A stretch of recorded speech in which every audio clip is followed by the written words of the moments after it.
Madame Elvira, je suis désolée au nom de toute ma profession. Ce que vous avez n'a rien à voir avec du stress ou une imagination débordante. Vous souffrez d'un hypothyroïdisme sévère. Votre TSH est à 128. Encore quelques semaines sans traitement et vous ne seriez plus là pour m'en parler. Ces mots du docteur Solis m'ont brisé en deux. Je m'appelle Elvira González. J'ai 64 ans. Et pendant 8 mois, ma belle-fille, la brillante docteure Isabelle Ramirez, m'a accusée d'inventer des maladies, de chercher l'attention, de perdre la tête. Elle a persuadé mon fils que j'étais instable, tout en laissant mon corps s'éteindre lentement. Mais ce que j'ai découvert ensuite était encore plus glaçant.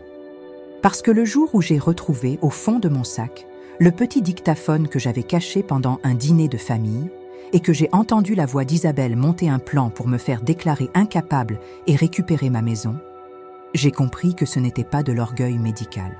C'était de l'ambition, froide, calculée. Et ce que le docteur Solis a mis au jour en enquêtant sur ses anciens patients me glace encore aujourd'hui. Ce qui est arrivé après a changé ma vie pour toujours. Avant que je continue, dis-moi dans les commentaires de quelle ville ou de quel pays tu regardes cette vidéo et abonne-toi si tu veux savoir comment ma belle-fille a presque réussi à me voler tout ce que j'avais. Pour que tu comprennes comment je suis arrivée dans ce cabinet médical, tremblante, pendant que le docteur Solis m'expliquait que j'avais frôlé la mort, je dois t'emmener 1 an en arrière, à une époque où ma vie était simple et où j'étais une autre femme.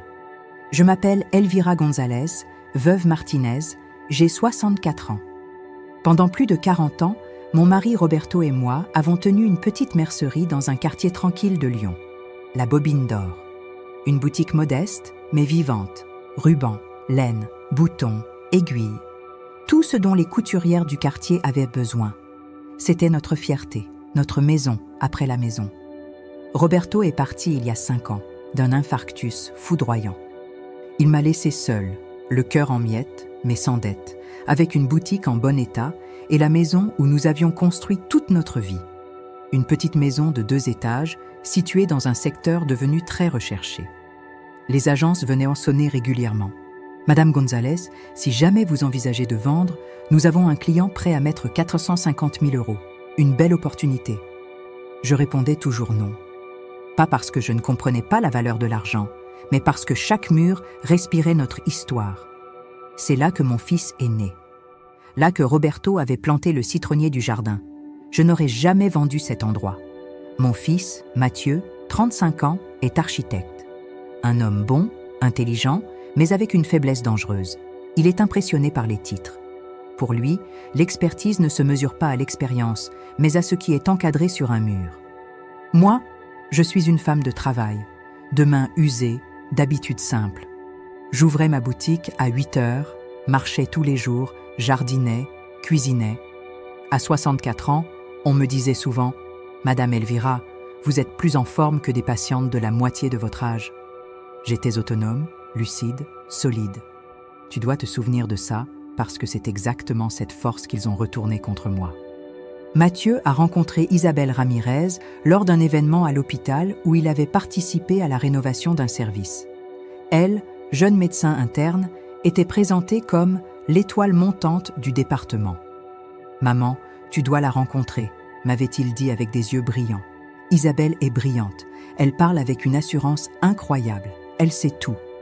La première fois qu'elle est venue déjeuner chez moi, j'ai compris. Isabelle était grande, élégante, les cheveux tirés en un chignon strict, des lunettes épaisses et même en dehors de son service. Elle portait sa blouse blanche comme un étendard. « Enchantée, Madame González », m'avait-elle dit. Pas de chaleur, pas de sourire, une poignée de mains sèches, professionnelle, qui disait « Je te tolère ». Pendant le repas, elle a monopolisé toute la conversation. Cas médicaux compliqués, diagnostics rares, erreurs des autres médecins, qu'elle rectifiait toujours, évidemment. Vous savez, parfois les gens ont juste besoin de quelqu'un de réellement compétent, disait-elle en coupant son poulet. Mathieu la dévorait du regard. J'ai tenté un compliment maladroit. C'est bien d'être aussi intelligente, ma fille. Elle m'a regardée par-dessus ses lunettes. L'intelligence ne suffit pas, Elvira. Il faut de la formation. Le corps humain n'est pas une mercerie, vous savez. Ce n'est pas quelque chose qu'on gère à l'intuition. Un silence lourd a suivi. Mathieu a ri nerveusement. « Isa, maman te félicitait juste. » Je me suis tue. J'ai pensé que j'étais peut-être la belle-mère sensible, celle qui voit des choses où il n'y a rien. Ils se sont fiancés 3 mois plus tard, se sont mariés dans une cérémonie élégante où je me suis sentie déplacée avec mon simple tailleur. Mais le premier choc est arrivé après leur lune de miel. Une soirée, ils dînaient chez moi. Je suis allée à la cuisine chercher de l'eau. En revenant, je les ai entendus parler, pensant que j'étais trop loin pour entendre. « Mathieu, ta mère ne peut pas rester seule dans une maison pareille. C'est trop grand pour son âge. Isa, elle va très bien. » Ne sois pas naïf. À 64 ans, le déclin commence. Je le vois chaque jour à l'hôpital. On devrait envisager un bon établissement spécialisé. Et avec la vente de la maison, on pourrait acheter l'appartement dont on parlait. Mon sang s'est glacé. C'est la maison de mon père, Isa. Ton père n'est plus là. Et ce genre de décision se prend avant qu'il ne soit trop tard. Crois-moi. Je suis retournée dans la cuisine, tremblante. Je n'ai rien dit. Mais cette nuit-là, je n'ai pas fermé l'œil. 2 mois plus tard, les premiers symptômes sont arrivés. Un épuisement violent. Moi qui me levais tôt, je traînais jusqu'à 10 heures, puis un froid anormal, même en plein été. Je dormais avec 3 couvertures. Lors d'un repas, j'ai confié « Isabelle, je me sens épuisée, comme si mon corps était mouillé. J'ai tout le temps froid. » Sans quitter son téléphone, elle a soufflé « C'est l'âge, belle maman, le métabolisme ralentit. Prenez une tisane au gingembre. » J'ai avalé ma fierté. Mais 1 mois plus tard, je ne pouvais plus nier. Mes articulations me brûlaient. Mes mains étaient gonflées. Mon visage bouffi, ma voix rauque. Un matin, incapable de lever la grille de la boutique, j'ai dû demander à un voisin de m'aider. J'ai appelé Mathieu. « Fils, quelque chose ne va vraiment pas. Demande à Isabelle de me voir. » Le lendemain, elle m'a reçu. Dans la cafétéria de l'hôpital, pas dans un cabinet. « Alors, belle maman, qu'est-ce qu'on a cette fois ?» Je lui ai décrit tout. Elle a levé les yeux au ciel. « C'est psychologique, vous somatisez. La solitude, le veuvage, classique. Je vais vous prescrire un anxiolytique. Je veux une prise de sang. Hors de question. Je ne vais pas gaspiller les ressources du service pour ça. Faites-moi confiance. Je suis le médecin ici. » Mathieu est intervenu. « Maman, arrête, tu fais une scène. » Je suis sortie humiliée. Puis est venue la soirée chez la mère d'Isabelle. Je ne pouvais presque plus parler, mes cheveux tombaient par poignées. Au milieu du dîner, Isabelle a lancé, devant tout le monde, « Ma belle-mère est devenue hypocondriaque professionnelle. Chaque semaine une nouvelle maladie. Alors, cette fois, c'est quoi? Le lupus ?» La table s'est figée. J'ai murmuré « Je ne me sens pas bien. Je rentre. » Isabelle a ricané. Voilà, toujours du théâtre. Cette nuit-là, en me regardant dans le miroir, j'ai vu un visage que je ne reconnaissais plus. Isabelle avait tort sur une chose. Je n'étais pas en train de devenir folle. Je mourais, et elle le savait. Après ce dîner humiliant, je me suis refermée sur moi-même. J'ai arrêté d'aller aux réunions familiales. Mathieu appelait, inquiet. « Maman, Isa dit que tu t'isoles. Ce n'est pas bon. » Pourquoi faire, Mathieu? Pour qu'elle fasse de moi la blague du soir? Il soupirait. « Tu dramatises. Isabelle a juste un humour, particulier. J'avais arrêté de me battre. J'étais trop épuisée. Mes journées se résumaient à rester en robe de chambre, incapable de me coiffer, d'ouvrir la boutique plus de 2 heures. Les clientes me regardaient, alarmées. « Madame Elvira, vous êtes malade ?» Je répondais toujours la même chose, répétant la phrase d'Isabelle comme un automatisme. C'est l'âge. Mais un jeudi matin, tout a basculé. J'essayais de descendre une boîte de pelotes de laine rouge dans l'arrière-boutique. Mes mains gonflées tremblaient. La boîte m'a échappé. Des dizaines de pelotes sont tombées et ont roulé jusque sous les étagères. Je suis restée là, assise par terre, entourée de fils rouges comme si j'étais au milieu d'une hémorragie silencieuse. Pour la première fois de ma vie, je me suis effondrée. Je ne pouvais plus respirer. Des larmes que je ne savais même plus fabriquer ont coulé. C'est alors que la petite clochette de la porte a tinté. Elvira, c'était Carmen, ma voisine depuis 20 ans. Une femme solide, ancienne infirmière-chef, respectée dans tout le quartier. Elle s'est figée en me voyant par terre. « Mon Dieu, qu'est-ce que tu fais là ?» Elle s'est précipitée vers moi, mais au lieu de me relever immédiatement, elle a pris mon poignet. « Ton pouls, il est d'une lenteur alarmante. » Elle a ensuite touché ma joue. « Tu es glacée. À 28 degrés dehors, c'est anormal. » Elle m'a soulevée et assise sur un tabouret. « Maintenant, dis-moi tout. Pas comme une amie, comme une infirmière. » Je ne sais pas pourquoi, mais son ton m'a percé au cœur. Isabelle me parlait avec condescendance. Carmen, elle, me parlait avec expérience. J'ai tout raconté. Fatigue, froid, douleur, voix cassée, chute de cheveux, gonflement. Carmen pâlissait au fur et à mesure. « Et ta belle-fille, qu'est-ce qu'elle en dit ?» J'ai baissé les yeux. « Que c'est psychologique. Elle m'a donné des anxiolytiques. » Le visage de Carmen s'est contracté de rage froide. « Elle t'a prescrit des calmants, sans une seule prise de sang ?» Elle dit que je gaspillerais les ressources de l'hôpital. Carmen a frappé le comptoir du plat de la main, un coup sec qui a fait sauter plusieurs boutons. « C'est une faute professionnelle. Ce que tu décris, Elvira, c'est un cas d'école d'hypothyroïdie sévère. »« La thyroïde, bon sang !» Un vertige m'a traversé. « La thyroïde ? Oui, elle contrôle tout, chaleur, énergie, métabolisme. Quand elle se dérègle, le corps ralentit. Exactement ce que tu vis. Comment une interne peut-elle rater quelque chose d'aussi basique ? Et là, quelque chose en moi s'est fissuré. Les 8 mois d'humiliation, les rires, les « c'est dans ta tête », les regards de pitié, Mathieu me parlant comme à une enfant. Carmen a posé la main sur mon bras. « Elvira, écoute-moi bien, tu n'es pas folle, tu es malade. » Et elle a tout ignoré. Un tremblement m'a prise. « Carmen, elle a dit à Mathieu qu'on devait vendre la maison, que j'allais décliner. » Carmen a serré la mâchoire. « Ça sent mauvais tout ça, très mauvais. » Et puis, soudain, quelque chose que Carmen a dit a allumé une lumière dans ma tête. Elle t'a diagnostiqué sans preuve, et elle insiste pour te faire passer pour instable. J'ai senti mon souffle se bloquer. Des images, des phrases, des gestes, tout s'assemblait. Isabelle ne voulait pas seulement avoir raison. Elle voulait me discréditer, me fragiliser, me faire paraître incapable. Et c'est alors que la découverte est arrivée. Un simple geste, un hasard. Je voulais prendre un mouchoir dans mon sac. En l'ouvrant, une petite enveloppe marron a glissé par terre. Je ne me souvenais même pas l'avoir mise là. Je l'ai ramassée. À l'intérieur, un petit dictaphone, vieux modèle, avec un bouton rouge usé. Carmen a écarquillé les yeux. « Qu'est-ce que c'est ?» Je tremblais. Et là, la mémoire m'a frappée. Je l'avais glissé dans mon sac lors d'un dîner, quelques mois plus tôt, quand j'avais entendu Isabelle parler de ma maison. J'avais voulu enregistrer pour me rassurer, puis je l'avais oublié. Carmen a appuyé sur « Play ». Une voix claire, glacée, a résonné dans la boutique vide.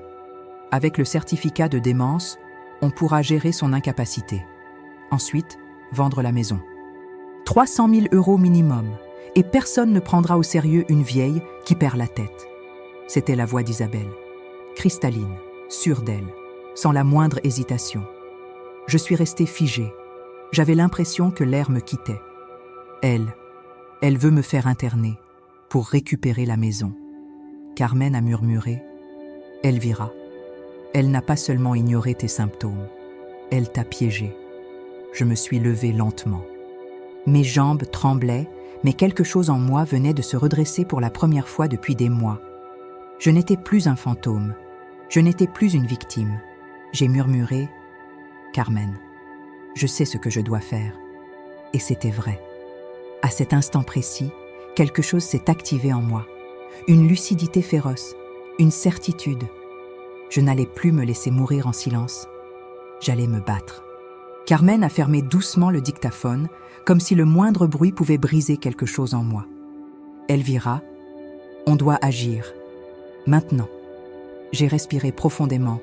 sentant un mélange étrange de peur et de lucidité. Mais comment? Isabelle est médecin? Qui va me croire?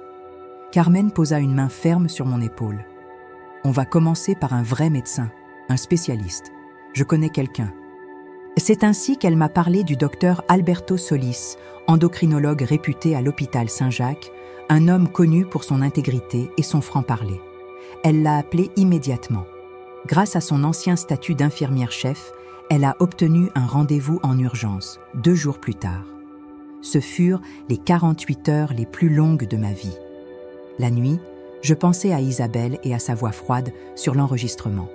Le jour, j'avais l'impression de traîner un corps qui n'était plus le mien.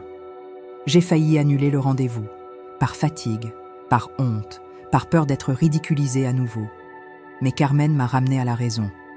Si tu abandonnes maintenant, elle gagne, et toi, tu y resteras. Alors j'ai tenu bon. Le jour du rendez-vous, je me suis rendue à l'hôpital avec ma nièce, Patricia, avocate spécialisée en droit civil. Quand je lui ai expliqué ce qui se passait, elle a blêmi. Tati, ce qu'elle a fait n'est pas de l'incompétence, c'est de la manipulation intentionnelle. C'est pénal. Elle ne m'a pas lâché d'une semelle. La consultation coûtait 120 €. Je les ai sortis de mes économies de la mercerie. Chaque billet me brûlait les doigts, mais je sentais que c'était un investissement pour ma survie. Le docteur Solis était l'opposé d'Isabelle. Calme, attentif, patient. Il m'a laissé parler pendant 20 minutes sans m'interrompre. Puis il m'a examiné, a palpé mon cou, vérifié mes réflexes, ma température, mon pouls. Quand il a redressé ses lunettes, son expression avait changé. « Madame Gonzalez, j'ai une hypothèse très claire. Nous allons faire un bilan complet. TSH, T4L, T3, glycémie, fonction hépatique, rénale. Maintenant. » Il a ajouté, d'un ton ferme, « Et surtout, n'avalez plus un seul comprimé prescrit par votre belle-fille. Aucun. » Une infirmière m'a prélevé 5 tubes de sang. Pour la première fois en 8 mois, j'avais l'impression d'être vue. Le lendemain, nous sommes retournés au cabinet. Le docteur Solis nous attendait, dossier ouvert. Son visage était sombre. « Madame Gonzalez, votre TSH est à 128. » Patricia a étouffé un cri.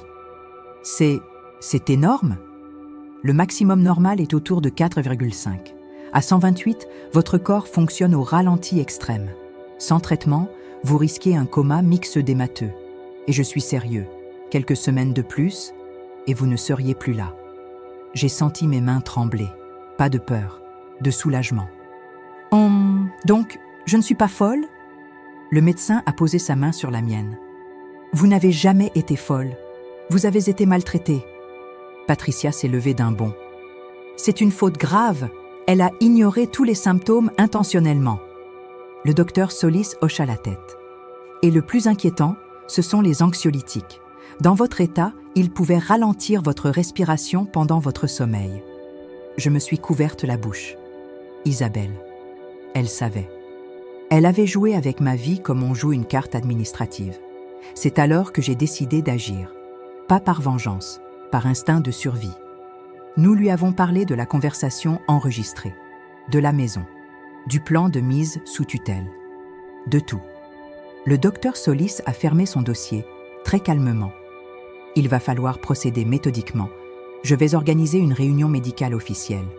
J'inviterai la docteure Isabelle Ramirez. Elle ne pourra pas refuser. Son ego la forcera à se présenter. Patricia a souri pour la première fois depuis des heures. Et nous, de notre côté, on se charge du volet légal. Elle a contacté un collègue spécialiste en affaires familiales, maître Julien Morel, un avocat jeune mais redoutablement efficace. Il a accepté de prendre mon cas gratuitement jusqu'à ce que j'obtienne gain de cause. Si ce que vous me racontez est vrai, Madame Gonzalez, nous allons mettre cette femme à genoux. Je ne l'aurais jamais dit. Mais entendre ces mots m'a donné une force nouvelle. Le plan s'est alors mis en place. Carmen m'a aidé à faire un dossier détaillé de tous mes symptômes depuis 8 mois. Date, heure, intensité. Patricia a rassemblé mes comptes bancaires, les documents de propriété de la maison et les messages de Mathieu influencés par Isabelle. Maître Morel a rédigé une lettre officielle demandant une évaluation impartiale de mes capacités mentales. Et moi, j'ai commencé à prendre ma première dose de lévothyroxine, une petite pilule blanche de 1 euro qui a rallumé la lumière dans mon corps. Le 4e jour, j'ai senti mon énergie revenir, comme une braise qui reprend vie. Le 6e, ma voix n'était plus un râle. Le 7e, j'ai réussi à fermer ma robe rouge sans peine. Mais j'ai presque abandonné la veille de la confrontation. La peur m'a serré la gorge. Et si tout cela se retournait contre moi? Et si personne ne me croyait? Et si Isabelle expliquait tout d'une voix assurée, comme elle savait si bien le faire? Carmen m'a prise par les épaules. Elvira, tu t'es battue toute ta vie. Tu n'es pas une victime. Tu es une survivante. Ces mots ont été comme un ancrage. Le jour suivant, j'ai pris mon sac. J'ai glissé à l'intérieur le dictaphone rechargé. « Tu es prête ?» demanda Patricia. J'ai inspiré profondément. « Oui. Maintenant, c'est à moi d'agir. » Et je suis partie affronter la femme qui avait tenté de me détruire. La réunion médicale devait avoir lieu dans une salle de conférence de l'hôpital Saint-Jacques, au 3e étage. Une pièce froide, mur blanc, grande table en bois clair, 10 chaises disposées autour. Quand je suis entrée, mon cœur cognait comme un tambour. Il y avait déjà du monde. 5 personnes étaient présentes. Le docteur Solis, sombre et déterminé. La drôle Laurence Moreau, chef du service où Isabelle travaillait. Le docteur Jacques Vernet, président du comité d'éthique. Un notaire, maître Duval, pour authentifier tout échange officiel. Et Patricia, ma nièce, droite, dossier sous le bras. Carmen, elle, m'attendait dans le couloir. « Je suis juste là, Elvira. Tu n'es plus seule. » Puis, à midi pile, la porte s'est ouverte. Isabelle est entrée. Talons claquant sur le sol, blouse parfaitement repassée, regard dur derrière ses lunettes. Mathieu marchait derrière elle, nerveux, les mains dans les poches. Quand elle a vu autant d'autorités réunies, son pas a vacillé. « Qu'est-ce que... c'est une blague ?» Le docteur Solis s'est levé. « Asseyez-vous, docteur Ramirez. Nous avons un cas sérieux à examiner. » Isabelle s'est assise avec raideur. Elle m'a lancé un regard incendiaire. Le docteur Solis a posé les analyses sous ses yeux. « Pendant 8 mois, vous avez diagnostiqué votre belle-mère comme hypocondriaque, lui avez prescrit des anxiolytiques et surtout, vous n'avez jamais ordonné la moindre analyse biologique. Pourquoi ?»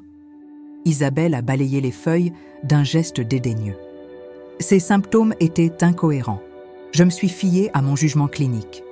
La docteure Moreau s'est penchée en avant. Incohérent, fatigue extrême, frilosité, œdème, voix rauque, chute de cheveux. C'est le tableau parfait d'une hypothyroïdie sévère. Vous êtes interne en médecine interne. Comment avez-vous pu passer à côté d'un diagnostic aussi élémentaire? Isabelle a serré les dents. Je n'avais pas toutes les informations. Non, répondit le docteur Vernet calmement. C'est que vous n'avez pas voulu les voir. Je voyais les joues d'Isabelle se tacher de rouge. Elle se crispait comme un animal acculé. Mathieu les regardait, perdu. Le docteur Solis poursuivit. Regardez les résultats. TSH à 128. Votre belle-mère était en danger vital. Vos anxiolytiques auraient pu provoquer un arrêt respiratoire. Mathieu a blêmi. Attends, elle aurait pu... mourir? Oui, répondit froidement le docteur Solis. Isabelle s'est levée brusquement. Ce n'est pas ma faute. Elle exagérait, elle inventait. Je faisais ce que je pouvais. Patricia s'est avancée, posée, implacable. Alors, peut-être pouvez-vous nous expliquer ceci. Elle a sorti un petit objet de son sac. Le dictaphone. La petite lumière rouge semblait illuminer toute la pièce. Isabelle a pâli. C'est quoi ça? Patricia a posé l'appareil au centre de la table. Une preuve, authentifiée par le notaire présent. Elle a appuyé sur play. La voix d'Isabelle a rempli la pièce, glaciale, méthodique. Avec le certificat de démence, on pourra gérer sa mise sous tutelle. Ensuite, on vendra la maison. 300 000 € minimum. Personne ne prendra au sérieux une vieille qui perd la tête. Mathieu a reçu ces mots comme un coup de poing. Il s'est levé d'un bond. Isa, tu voulais mettre ma mère sous tutelle? Vendre sa maison? Tu te rends compte de ce que tu dis? Isabelle tremblait. Mathieu, c'était pour nous, pour notre avenir. Elle n'a plus l'âge de gérer tout ça. Pour notre avenir, en détruisant ma mère, le docteur Vernet a fermé son dossier avec un claquement sec. Docteur Ramirez, ce que nous venons d'entendre n'est pas une erreur médicale. C'est une manipulation intentionnelle. C'est un abus de faiblesse. C'est une faute éthique grave. Le notaire a pris la parole. Et juridiquement, c'est un commencement de fraude à la succession et à la tutelle. Isabelle regardait autour d'elle comme si la pièce se refermait. Elle balbutiait. Je voulais juste aider Mathieu. Elle devenait difficile. Je n'étais pas difficile, dis-je enfin, me levant lentement. Ma voix était claire, plus forte qu'elle ne l'avait été depuis 1 an. J'étais en train de mourir, et vous le saviez. Un silence lourd est tombé. Pour la première fois, Isabelle a perdu toute contenance. Elle a eu un mouvement de recul, comme si mes mots avaient frappé quelque chose en elle. La docteure Moreau s'est tournée vers elle. « Vous êtes suspendue immédiatement. Jusqu'à nouvel ordre, vous n'exercerez plus aucune fonction clinique dans cet hôpital. » Isabelle a porté les mains à sa bouche. « Non, non, vous ne pouvez pas. »« Au contraire, » répondit-elle. « Nous en avons l'obligation. » Isabelle s'est tournée vers Mathieu, désespérée. « Mathieu, dis quelque chose, défends-moi !» Mon fils l'a observé longtemps. Puis il a simplement dit, d'une voix cassée, « Tu as essayé de tuer ma mère ? Pour un appartement, il n'y a rien à défendre. » Elle a étouffé un sanglot. Ses épaules ont cédé. Elle est tombée sur une chaise, la tête baissée. Jamais je ne l'avais vue si petite. Ma victoire n'était pas dans ses larmes, mais dans le regard de Mathieu lorsqu'il s'est tourné vers moi. Un regard d'homme qui, enfin, voyait la vérité. Il s'est approché, a pris ma main, et devant tous, il a murmuré « Maman, pardonne-moi, je t'ai laissé tomber, plus jamais. » J'ai senti mes yeux se remplir, mais cette fois, ce n'était pas de douleur, c'était la première bouffée de paix depuis des mois. La justice venait d'être rendue. Et la chute d'Isabelle, froide, brutale, publique, était la preuve que parfois, la vérité gagne. Les jours qui ont suivi la confrontation ont été silencieux, presque irréels. Isabelle a été suspendue dès l'après-midi même. Mais ce n'était que le début.